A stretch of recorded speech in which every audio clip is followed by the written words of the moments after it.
Hello everyone, welcome back to the channel. ये हमारी DP series का चौथा वीडियो होने वाला है।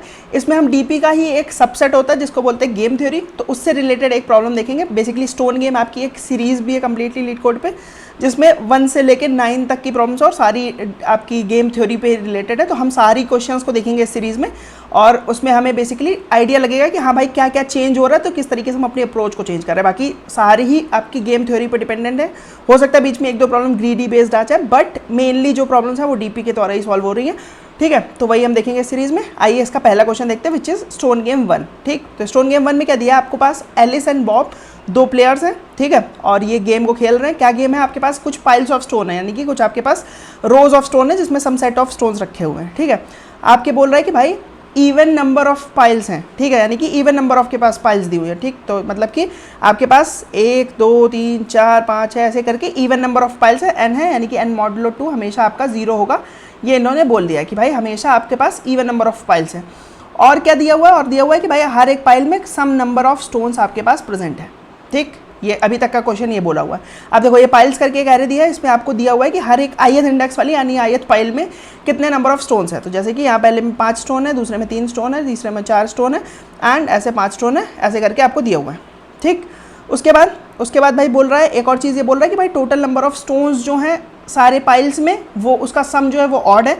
ठीक, तो इससे हमें पता चल जाएगा कि कोई भी टाइज नहीं हो सकता। अदरवाइज हम बोल सकते हैं कि भाई आधा आधा स्टोन्स एलिस और बॉब दोनों उठा लेंगे, बट यहाँ पे इन्होंने बोला है कि भाई कोई टाई नहीं हो सकता। ठीक, आपका टास्क क्या है, आपका टास्क है कि भाई एलिस जो है वो स्टार्ट करता है सबसे पहले। ठीक, एलिस ने सबसे पहले स्टार्ट किया। अब क्या गेम है, गेम ये है कि भाई हर एक टर्न में एक प्लेयर जो होगा वो एक एंटायर पाइल ऑफ स्टोन उठा लेगा।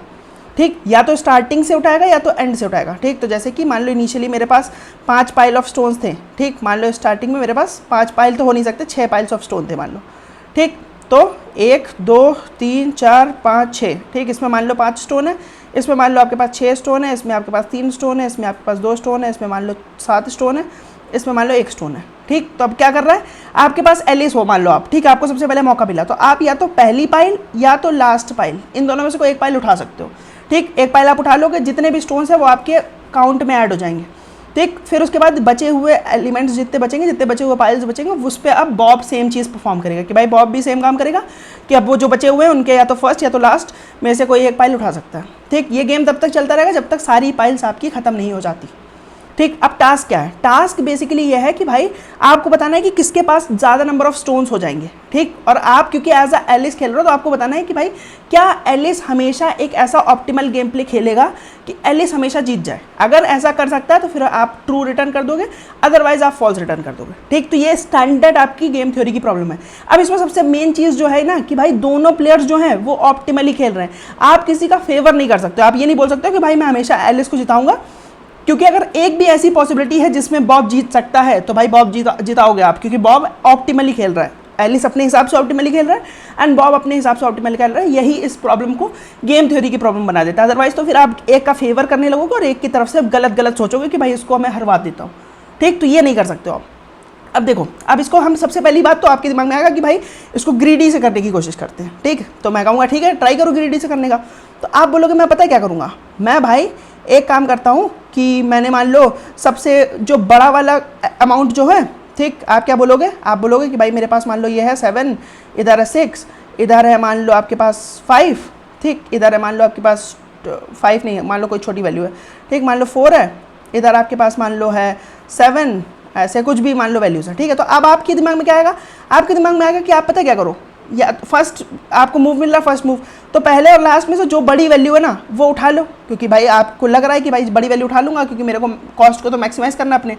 तो भाई आपने 7 उठा लिया। ठीक, अब बचा हुआ है उस पर बॉब खेलेगा। बॉब क्या करेगा, बॉब के हिसाब से भी आप यही सेम चीज़ करवाना चाहोगे कि भाई बॉब भी ऐसे ही कुछ खेले, है ना। लेकिन आप क्योंकि एलिस को जिता रहे हो तो आप एलिस के लिए हमेशा सोचोगे कि भाई मैं मैक्सिमम उठवा दूँ इससे। ठीक, अब बॉब भी मान लो यही सेम चीज़ करता है, तो बॉब क्या करेगा, बॉब 6 वाला उठा लेगा। ठीक, फिर आपको क्या मिलेगा, आपको 4 और 7 में चॉइस मिलेगी, आप 7 वाला उठा लो, फिर 4 और 3 में से बॉब को चॉइस मिलेगी तो बॉब उठा ले, ऐसे करके आप कर सकते हो। ठीक, बट ज़रूरी नहीं है कि भाई ये आपका ऑप्टिमल रिजल्ट दे। क्यों, ऐसा मैं क्यों कह रहा हूँ कि भाई क्यों ज़रूरी नहीं कि आपको ऑप्टिमल रिजल्ट दे, क्योंकि पता है क्या हो सकता है, क्योंकि मान लो आपके पास ऐसा कुछ है, 2 है, इधर मान लो 3 है, इधर मान लो 7 है और इधर मान लो आपके पास 1 है। ठीक, ऐसा कुछ है मान लो। ठीक, तो अब आपने क्या बोला, आपने तो बोला कि भाई 2 और 3 में से जो मैक्सिमम वाला है वो आप उठा लो, ठीक। ऐसा नहीं, इधर रखते हैं 1 और इधर रखते हैं हम 7, ठीक। अब देखते हैं, अब देखो, अब आपने बोला कि भाई 2 और 3 में से जो मैक्सिमम वाला उठाओ हम नियम के हिसाब से, तो 3 मिल गया एलिस को, ठीक। एलिस को मिल गया 3। तो अब क्या खुल गया बॉब के लिए? बॉब के लिए 2 1 7 में से कुछ भी उठा सकता है, 2 और 7 को, ठीक। तो बॉब क्या करेगा? बॉब ऑब्वियसली 7 वाला उठाएगा, ठीक। बॉब ने 7 उठा लिया। अब 2 और 1 बचा उसके लिए, तो आप 2 उठवा पाओगे उससे और बचा हुआ 1 चला जाएगा बॉब के पास। तो बॉब 8 ला पाएगा और एलिस ला पाएगा 5, ठीक। लेकिन क्या देखिए, कोई दूसरा तरीका हो सकता है जिससे एलिस जीत सकता था। तो मैं कहता हूँ कि भाई इंस्टेड ऑफ 3 एलिस से तुम 2 वाला उठवाओ। एलिस से तुम 2 उठवाओगे तो एलिस के पास 2 आ गया, और अब बॉब के पास 1 और 3 में से चॉइसेस है। No matter what Bob will pick, आपके पास हमेशा ये 7 वाला खुल जाएगा, क्योंकि भाई 7 हमेशा एक एज पे आ जाएगा। अगर 1 उठाएगा तो भी 7 एज पे आ जाएगा, और अगर 3 उठाएगा तो भी 7 एज पे आ जाएगा। तो मतलब कि एलिस के पास हमेशा 7 उठाने की चॉइस रहेगी, और जैसे ही एलिस 7 उठाएगा वैसे ही एलिस जीत जाएगा, क्योंकि 7 ही इसका मैक्सिमम पाइल है। आपका पूरे का सम भी है, अगर बचे हुए स्टोन्स का सम भी देखो तो वो भी 7 के बराबर नहीं। तो एक तरीके से जो भी 7 उठाएगा वो जीत जाएगा। और आपने फोर्स किया है कि भाई एलिस आपका 7 उठा पाए, लेकिन उसके लिए आपको वो ग्रीडी वाली जो अप्रोच आपने अपने दिमाग में बनाई थी, जिसमें आप बोल रहे थे कि भाई 2 और 3 में से हमेशा मैं मैक्सिमम वाला उठाऊंगा, वो अप्रोच आपकी फेल हो गई। तो ग्रीडी यहीं पे फेल हो जाती है, इसके आगे ग्रीडी मत सोचना। अब हमें प्रॉपर इसको डीपी के टर्म में ही सोचना पड़ेगा कि भाई किस तरीके से हम सारी पॉसिबिलिटी एक्सप्लोर कर सकते हैं, उनमें से हम किस तरीके से बेटर पॉसिबिलिटी को निकाल के ला सकते हैं, ठीक। तो ग्रीडी यहीं से ड्रॉप करते हैं हम, अब ग्रीडी की तरफ, अब डीपी की तरफ बढ़ते हैं, ठीक। तो डीपी आपका सबसे पहले क्या बोलती है? सबसे पहले डीपी आपकी बोलती है कि भाई आप सारी पॉसिबिलिटी ट्राई करो। तो सारी पॉसिबिलिटी हम कहेंगे क्या ट्राई करनी है एक्चुअल में, ठीक। तो मैं कहता हूँ कि भाई तुम्हारे पास L से R तक का कुछ नंबर ऑफ पाइल्स हैं आपके पास, ठीक। अब आपके पास ऑप्शन क्या है? आप एज अ प्लेयर खेल रहे हो, मान लो या तो आप एज अ एलिस खेल रहे हो या तो एज अ बॉब खेल रहे हो। हर एक इंसान के पास क्या चॉइस है? या तो वो L पिक कर सकता है या तो वो R पिक कर सकता है, ठीक। अभी मान लो आप एलिस की तरह खेल रहे हो, ठीक है। बाद में हम देखेंगे कि डज इट रियली मैटर कि आप किसकी तरफ से खेल रहे हो, बट अभी के लिए मान लो आप एलिस की तरफ से खेल रहे हो। एलिस की तरफ से खेल रहे हो तो आप बोलोगे कि या तो मैं L उठाऊंगा। अगर मैं L उठाऊंगा तो यानी कि पाइल्स ऑफ L जो है वो मेरे कॉस्ट में ऐड हो जाएगा, क्योंकि उतना तो मैंने उठा लिया है ना। अब बचा हुआ यानी कि L+1 से लेके R के बीच में अब बॉब को मौका मिल जाएगा उठाने का, ठीक। ये बचा है, ये बची हुई सब प्रॉब्लम है एक तरीके से, क्योंकि it's almost the same problem. अभी हमने प्रॉब्लम डिफाइन नहीं करी, इसलिए अब हम इसको बोल नहीं सकते कि हाँ एग्जैक्टली सेम प्रॉब्लम है, बट कहीं ना कहीं हमें दिख रहा है कि भाई सेम चीज़ हमारे पास थी। एक L था, एक R था, नया एक L नया एक R अभी हमने सब प्रॉब्लम में बना लिया है। बट अभी हम देखते हैं कि क्या सेम क्वेश्चन भी पूछ रही है वो सब प्रॉब्लम या फिर नहीं, ठीक। देखो दूसरी चॉइस क्या हो सकती है? दूसरी चॉइस हो सकती है कि भाई जो भी प्लेयर खेल रहा है that will pick piles of R, ठीक। अगर वो ऐसा करता है तो अब L से लेके R-1 तक का उसके पास ऑप्शन बचेगा कि भाई दूसरे प्लेयर को इतना हैंड ओवर कर रहा है वो, ठीक। अब देखो, अब हम सवाल क्या पूछ सकते हैं? सवाल हम पूछ सकते हैं कि इनिशियली देखो, इनिशियली मेरे पास n साइज की n पाइल्स थी, ठीक। तो मैं बोलता हूँ, पता है क्या, मैं बोलता हूँ कि भाई 0 मैं ले लेता हूँ, ठीक। n-1 यानी कि एंड है, 0 is the starting, n-1 is the ending.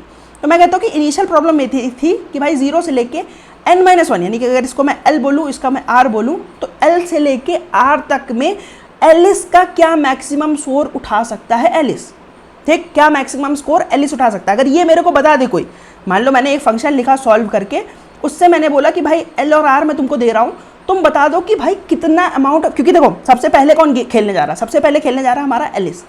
तो अगर ये फंक्शन मेरे को बता देता है कि जो भी इंसान खेलने जा रहा है, जिसकी भी अभी उठाने की चॉइस है, L और R है आपका बाउंड्स, तो उसमें क्या मैक्सिमम कॉस्ट तुम उठा सकते हो, ठीक। क्या मैक्सिमम कॉस्ट तुम उठा सकते हो जब तुम भी सही खेल रहे हो और तुम्हारा अपोनेंट भी ऑप्टिमली खेल रहा है, तब बताओ क्या मैक्सिमम कॉस्ट उठा सकते हो, ठीक। तो मैंने कहा कि मान लो ये वैल्यू आ जाती है मेरे पास वैल करके, ठीक। ये मैंने एक फंक्शन लिखा, अभी इमेजिनरी फंक्शन है, अभी लिखा नहीं हमने, लेकिन हमने सोचा है कि भाई ऐसा कुछ हम लिख सकते हैं क्या, अगर वो फंक्शन को हम as a black box treat करें, उसमें हम L और R को 0 और n-1 पास कर दिया है, और हमें पता है कि भाई हमेशा 0 और n-1 के लिए एलिस की चांस होगी, क्योंकि एलिस सबसे पहले खेल रहा है, ठीक। तो क्या मेरे को रिजल्ट में मिलेगा? रिजल्ट में मेरे को मिलेगा कि what is the maximum value that Alice can pick.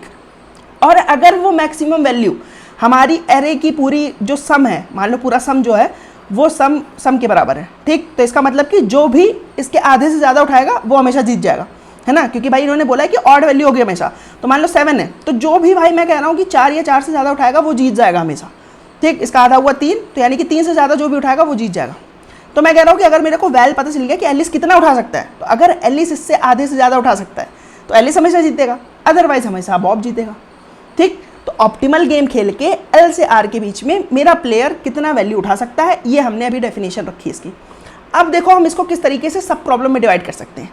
ठीक, दो चॉइसेस है मेरे पास। क्या है चॉइस मेरे पास एक चॉइस है कि भाई मैं एल वाला उठा के एल इसको दे दूँ। ठीक, तो मैंने कहा कि एरे ऑफ एल की जो वैल्यू होगी ना, एल, अब मैं एलिस और बॉब के टर्म में नहीं बोलूंगा, अब मैं बोलूंगा क्योंकि मैंने इस फंक्शन का ही नाम ऐसा रखा है, क्योंकि देखो इसमें मैंने एक भी प्लेयर नहीं पास किया कि कौन खेल रहा है एक्चुअल में, क्योंकि वो मेरे मैटर नहीं कर रहा है। मेरा मैटर क्या कर रहा है कि एल और आर क्या है, क्योंकि एल और आर के लिए एक सर्टेन प्लेयर ही खेल सकता है। जब मेरा 0 और n-1 है तो हमेशा मेरा बॉब एलिस ही खेल पाएगा।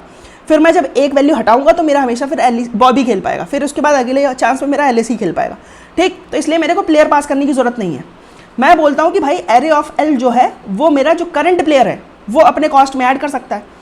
ठीक, अगर वो अपने कॉस्ट में ही ऐड करेगा तो अब बचे हुए वो क्या कॉल कर सकता है, वो अगेन फिर से एक बार सेम फंक्शन कॉल कर सकता है। इस बार किसके लिए करेगा, l+1 से r के लिए करेगा। अब ध्यान से सुनना, अब ध्यान से इस फंक्शन की डेफिनेशन सुनना।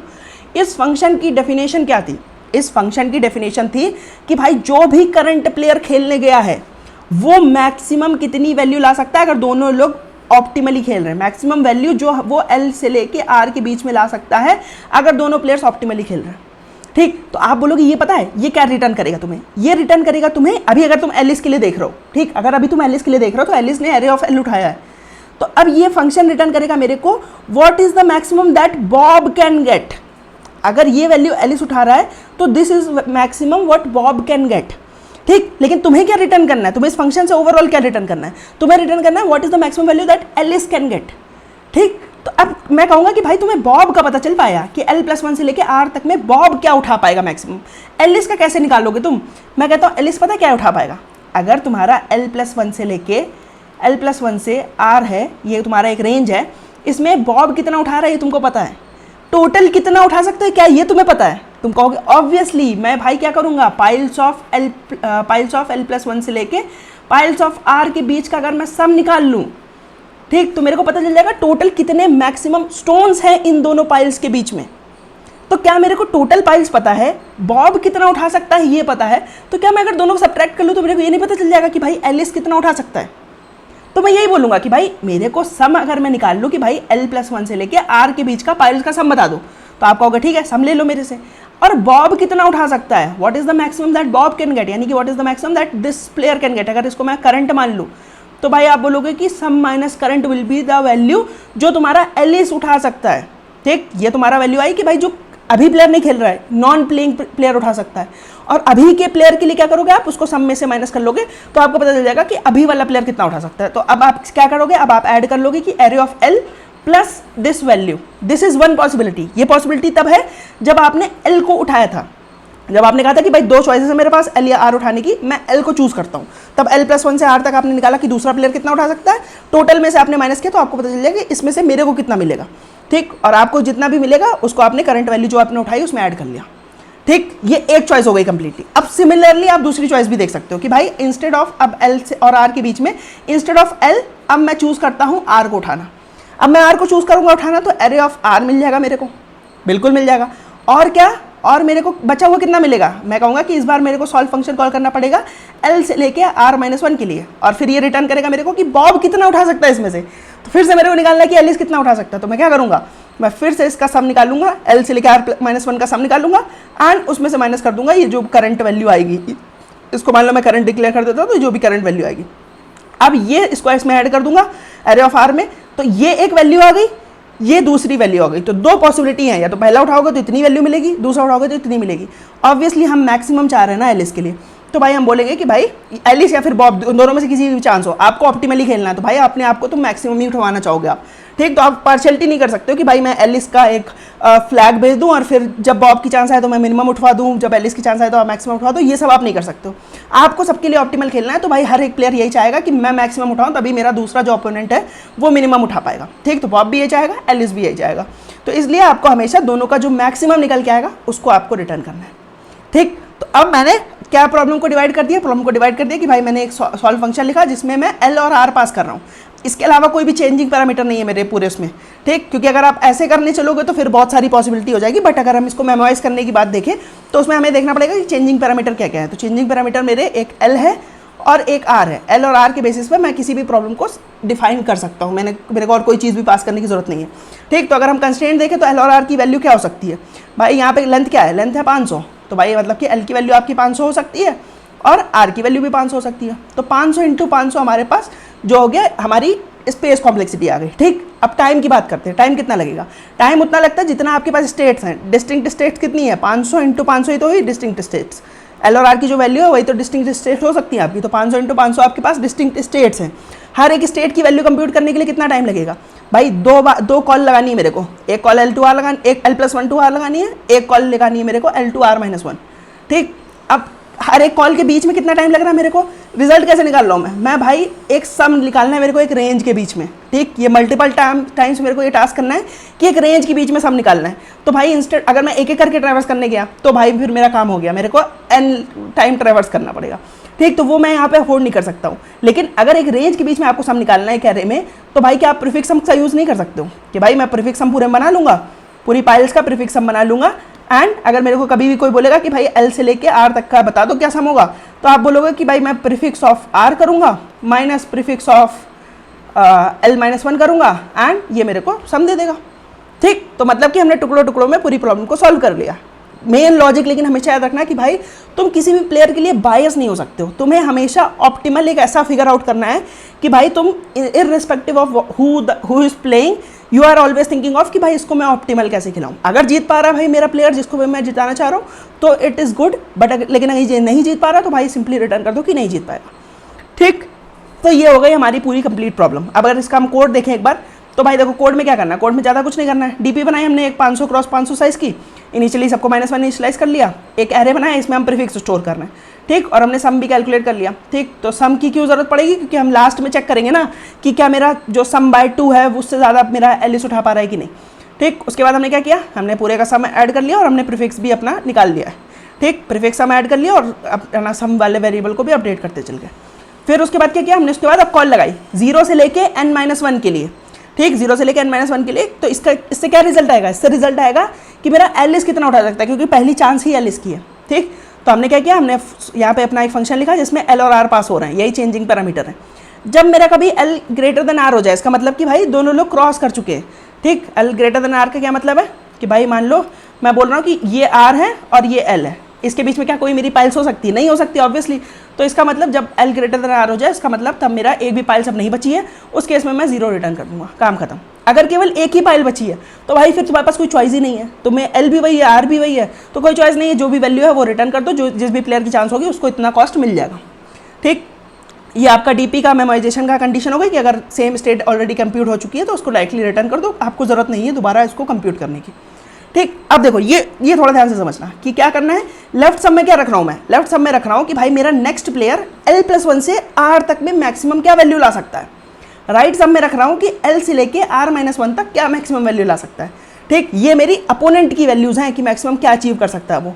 अब मेरे को क्या अचीव करना है, मैं क्या अचीव कर सकता हूँ, तो उसके लिए मैंने निकाला कि भाई मेरे को R से लेके L तक के बीच का सम दे दो। कैसे निकाल रहा हूँ मैं? एरे ऑफ R, यानी कि ये प्रीफिक्स ऑफ R है, prefix of R minus prefix of L-1। अब L-1 ऐसा हो सकता है कि भाई नेगेटिव चला जाए, तो इसलिए मैंने चेक कर लिया कि भाई अगर 0 है तो फिर 0 रिटर्न कर दो, अदरवाइज तुम L-1 से माइनस करो। ठीक है, तो इससे आपको सम मिल जाएगा, किसका सम मिल जाएगा आपको? L से लेके R तक का। ठीक, अब आप बोलोगे कि भाई L से R का क्यों सम निकाल रहे हो? आपको तो एक बार L+1 से R का सम निकालना था और एक बार L से लेके R-1 का सम निकालना था। इसका सम जो निकालना था तो उसके बाद क्या करना था, इसका सम निकाल लिया आपने, मान लो ये है सम 1। ठीक, इसमें से माइनस करना था जो भी अपोनेंट का कॉस्ट था, मान लो करंट। ठीक, और इसमें ऐड क्या करना था, इसमें ऐड करना था एरे ऑफ L। ठीक, यहाँ पे क्या करना था, यहाँ पे आपको इसका जो भी कॉस्ट था वो निकालना था, वो मान लो सम 2 हो गया, इसमें से माइनस करना था करंट की वैल्यू और इसमें ऐड क्या करना था, इसमें ऐड करना था एरे ऑफ R।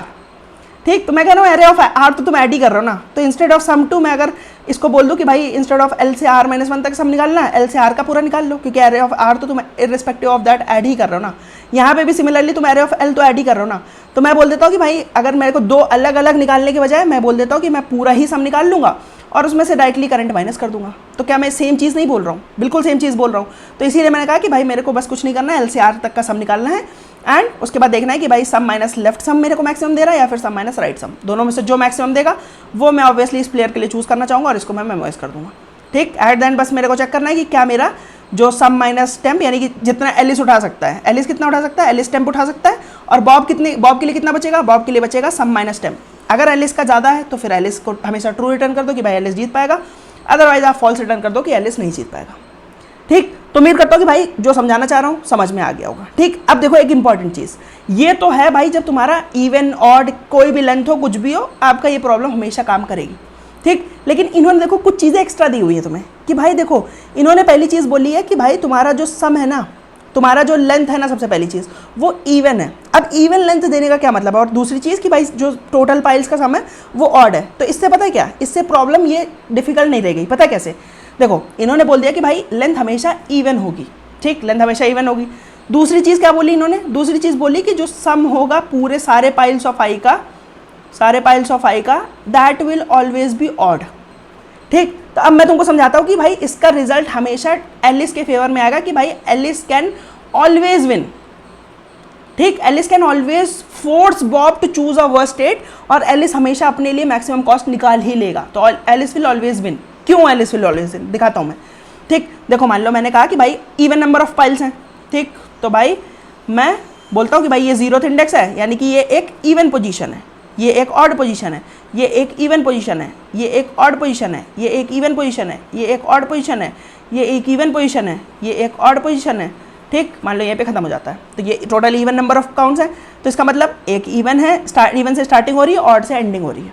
ठीक, अब देखो मैं ये चीज़ हमेशा प्रूव कर सकता हूँ कि एलिस चाहे तो वो सारे इवन उठा सकता है एंड बॉब को फोर्स कर सकता है कि तुम सारे ऑड उठाओ, और अगर चाहे तो सारे ऑड उठा सकता है एलिस, और बॉब को फोर्स कर सकता है कि सारे इवन उठाओ। ठीक, आप कहोगे कैसे, मैं कहता हूँ देखो सबसे पहले एलिस मान लो चाह रहा है कि मैं सारे इवन उठाऊँ, तो ऑल इवेंट्स एलिस उठाना चाह रहा है, कैसे उठाएगा।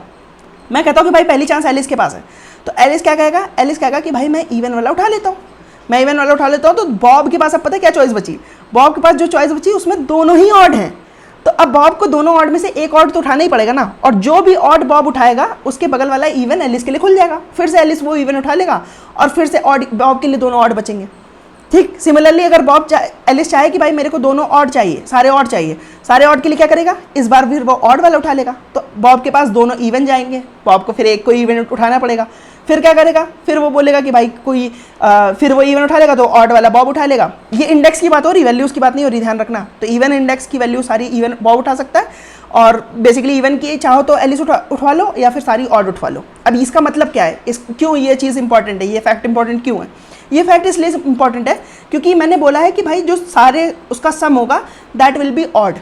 ठीक, तो सबका सम ऑड होगा, तो मतलब कि उसका बाय 2 कभी भी बराबर नहीं होगा, किसी एक के तो एक्स्ट्रा ही रहेगा। ठीक है, मान लो कि सबका सम 7 है, तो बाय 2 अगर मैं करूँगा तो इसका मतलब 3 और 4 ऐसे ही डिवाइड हो सकता है, अगर मोस्ट इवनली भी डिवाइड करूँ मैं।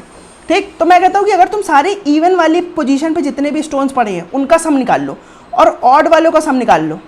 ठीक, तो इसका मतलब उनका डिफरेंस हमेशा जो है, कभी दोनों बराबर नहीं हो सकते, कि कभी ऐसा नहीं हो सकता कि सारी इवन वाले पे जितने स्टोन्स हैं और सारे ऑड वाले पे जितने स्टोन्स हैं सब बराबर हैं। क्यों नहीं हो सकता ऐसा, क्योंकि अगर मान लो मैं बोल रहा हूँ कि सारे इवन वाले पे सम ई है और सारे ऑड वाले पे सम ओ है। ठीक, तो अगर आप बोल रहे हो कि दोनों बराबर हैं, तो मैं कहूँगा कि सम ई प्लस सम ओ जो हो जाएगा वो क्या हो जाएगा, वो बेसिकली 2 सम ई और सम ओ जो टोटल सम के बराबर तो हो गई। और अगर आप बोल लो कि दोनों बराबर है तो इसको आप किसी एक से रिप्लेस कर सकते हो, यानी कि इसको आप मान लो बोल लो कि सम ई है ये भी और ये भी सम ई है।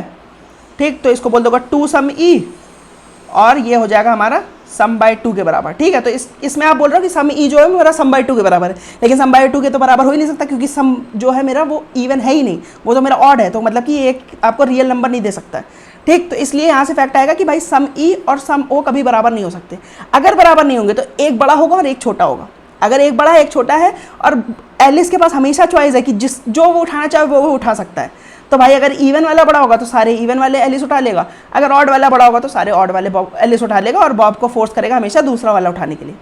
ठीक, तो इसीलिए इवन के लिए हमेशा एलिस आपका जीत जाएगा जब आपका सम जो है वो ऑड होगा। ठीक, तो इस प्रॉब्लम में आप चाहते तो भाई इस तरीके से भी डायरेक्टली आप यहाँ से पूरा ये सब कोड हटा के अगर केवल रिटर्न ट्रू भी लिखोगे तो आपका हमेशा सही होगा, क्योंकि भाई गिवन दिस कंडीशन और कंस्ट्रेंट्स आपका हमेशा एलिस ही जीतेगा क्योंकि वो फोर्स कर सकता है। ठीक, बट लेकिन ये केवल कंडीशन, इन दोनों कंडीशन जब आपकी ट्रू होगी तब के लिए है, लेकिन मेरे को आपको सिखाना था कि भाई गेम थ्योरी अगर आपके पास ये कंडीशन किसी ने ना दी हो तो आप फिर किस तरीके से इस प्रॉब्लम को अप्रोच कर सकते थे। ठीक है, क्योंकि आगे की जो हम 2, 3, 4 ऐसे देखेंगे स्टोन गेम्स, उसमें ये सब कंडीशन वगैरह नहीं होगी, तो उसमें आपको प्रॉपर डीपी ही लगानी पड़ेगी। ठीक। तो यहाँ से मैं उसका बेस सेट कर रहा था। अब अगली वीडियो में हम अगला देखते हैं कि किस तरीके से हम दूसरे वाले प्रॉब्लम को सॉल्व कर सकते हैं। उम्मीद करता हूँ कि आपको समझ में आएगा। अगर आपको किसी भी पार्ट में कोई डाउट लग रहा है तो आप मेरे से कमेंट सेक्शन में पूछ सकते हैं। I would love to answer that. अगर आपको वीडियो पसंद आए तो उसको लाइक कर देना, चैनल को सब्सक्राइब कर देना। मैं मिलता हूँ आपसे किसी भी और वीडियो में, तब तक के लिए बाय बाय।